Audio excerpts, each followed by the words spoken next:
Alright guys, here we go.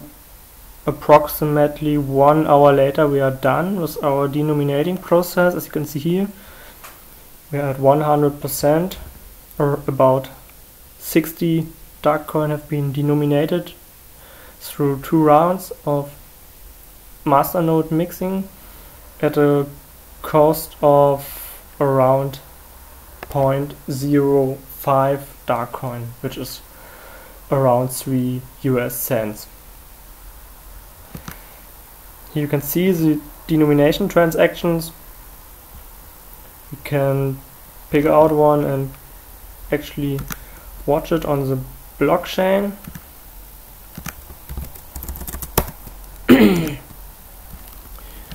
You see the denominated inputs from different clients,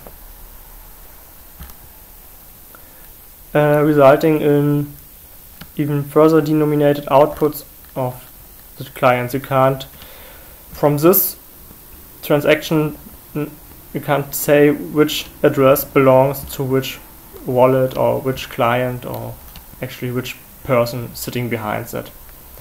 And now, where our coins are fully mixed, we are going to create a dark send transaction.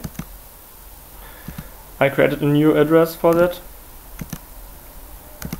Doesn't matter where we send the coins, we actually want to observe what's happening with this transaction.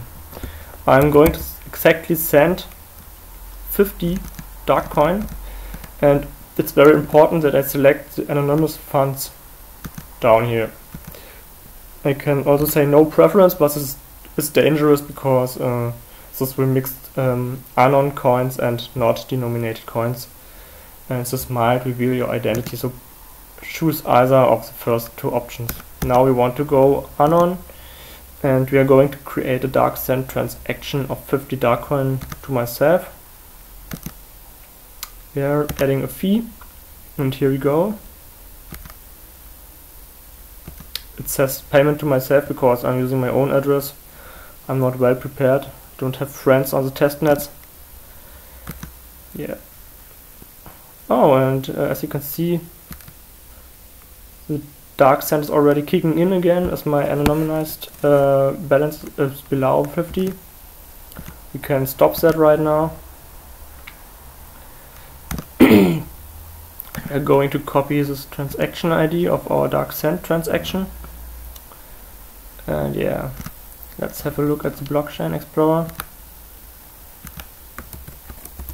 Of course, we need to wait until it's confirmed. Again,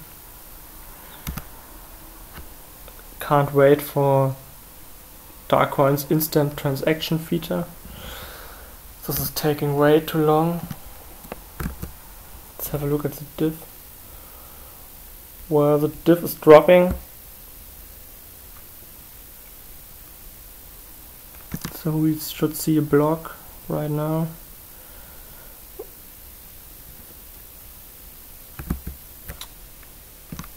And here we go.